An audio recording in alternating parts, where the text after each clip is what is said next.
A record number of political candidates expected to come forward on nomination day in Barbados. And this is Caribbean in 10 for Monday, May 7th. We'll be back with the details after the break. So glad to have her back on the show. Entrepreneur, mother, platinum-selling recording star, Grammy Award winner, Miss Faith Evans. He's so good at what he does. He No, made it sound no. nice. Like, It is he nice. made it It's sound wonderful. like I got like all of these Well, you things. do have all those things. I guess they are kind of true, but it's like it sounds so But- like But, all back to back to back. Like, but it's all good. Okay. So first, guys, you're gonna wash the fish, wash off whatever salt is on the fish. And now you're gonna add the fish to boiling water and let it boil for 10 minutes. You can crush this as much as you want, if you want it coarse or fine.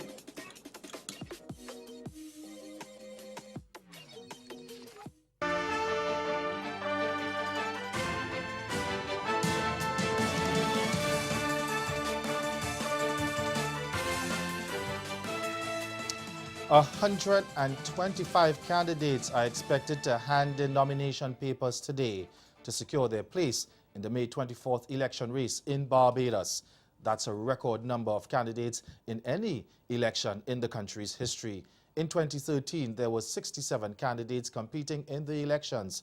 This time around, 7 political parties and 8 independent candidates are throwing their hats into the ring.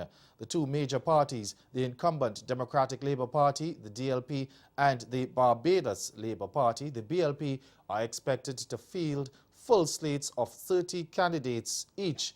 The nomination process, which began at 10 o'clock this morning, is expected to be completed at 3 p.m. And, well, over the weekend, the DLP and the BLP officially launched their election campaigns.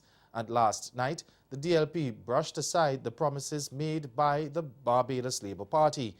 Prime Minister Frundell Stewart told supporters that they must criticize the work of darkness and put on the armor of light, and he said that darkness was in the BLP while light was to be found in his party. At the launch of the BLP campaign on Saturday, Motley said her party would tackle several social issues, and she said transportation problems plaguing the South Coast sewage project and free tertiary education would be solved immediately should her party win at the polls. She also promised that non-contributory pensions would be increased should the BLP regain the government. But Finance Minister Chris Sinclair told DLP supporters yesterday that Motley should tell the electorate how the party intends to keep those promises, as he described the proposals as madness. He warned that the national insurance system could collapse if the BLP's pension plan was made into reality.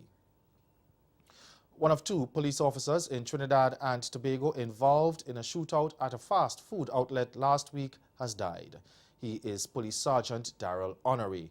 A statement tweeted by the Trinidad and Tobago Police Service, the TTPS, last night said Honoré was pronounced dead at around 10:25 last night.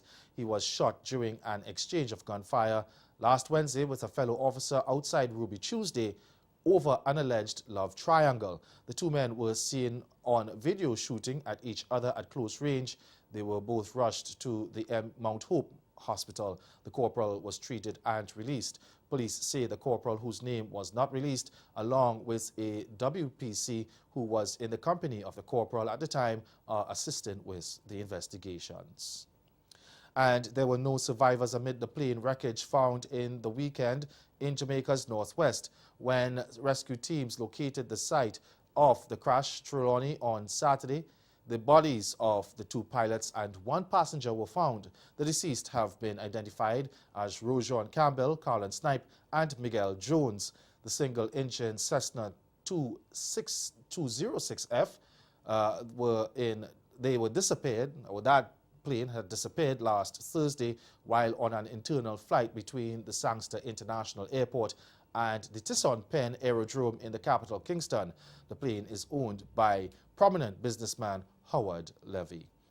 And police in Grenada say the cause of a fire that claimed the lives of 2 children on Sunday in the east coast village of Fentenoy is yet to be determined. Police say the 2 brothers, 3-year-old Jamal Frederick and his 2-month-old brother Javonte, were asleep with the 5-year-old brother while their mother had gone to a nearby grocery shop.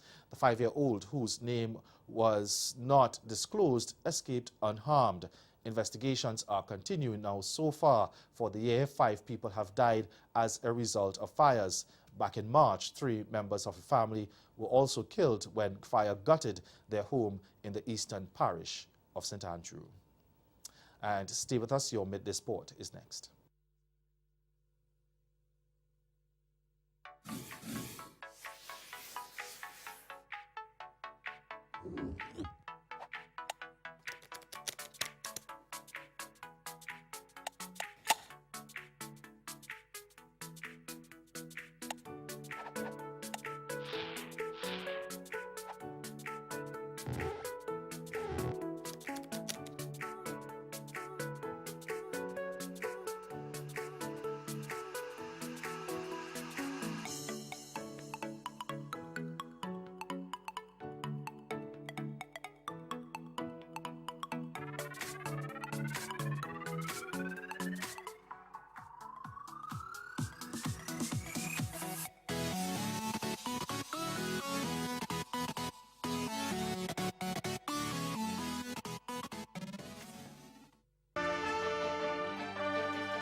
Welcome back. It's now time for sport. Talismanic batsman Chris Gayle suffered his first real failure of the Indian Premier League when he perished at the hands of exciting Barbadian speedster Jofra Archer. But Kings 11 Punjab overcame that hiccup to beat Rajasthan Royals by 8 wickets yesterday. In pursuit of 153 at the Holkar Cricket Stadium, Kings 11 reached their target in the penultimate over with 8 balls left to take sole possession of the 3rd place in the standings on 12 points. Opener Lokesh Rahul top-scored with a polished unbeaten 84 from 54 deliveries, while Karun Nair struck 31 and Australian Marcus Stoinis an unbeaten 23. Now Gayle, with 3 half-centuries and 100 in his previous 5 innings, failed to have a major impact. He was dismissed for 8 in the 4th over with a score on 23 when he slapped an innocuous short delivery from Archer to point. Now Rahul then put on 50 for the 3rd wicket, with Nair to pull Kings around from 29 for 2 in the 5th over, and then added a further 68 in an unbroken 5th wicket partnership with Stoinis to revive the innings from 87 for 4 in the 13th over. Archer finished with 1 for 43 from 3 overs and 4 balls. And Barbadian jockey Rico Walcott started his quest for an unprecedented 8th Northlands Park title in style when he scored with 3 winners on the seasoning opening card on Saturday. The 28-year-old opened his account in race 2 with favourite Chianti, followed up in the race 3 with 2-1 Choice Clarence before snatching race 9 aboard odds on Bet Blue Dancer. He narrowly missed out on a 4th win in race 8 aboard 4-1 Choice Serendipity when he was edged by half-length by favourite Passioretti, ridden by Barbadian counterpart and former multiple-time Northlands champion Quincy Welch. That's Caribbean in 10. Join us again at 6:30 for Caribbean Newsline. Good afternoon.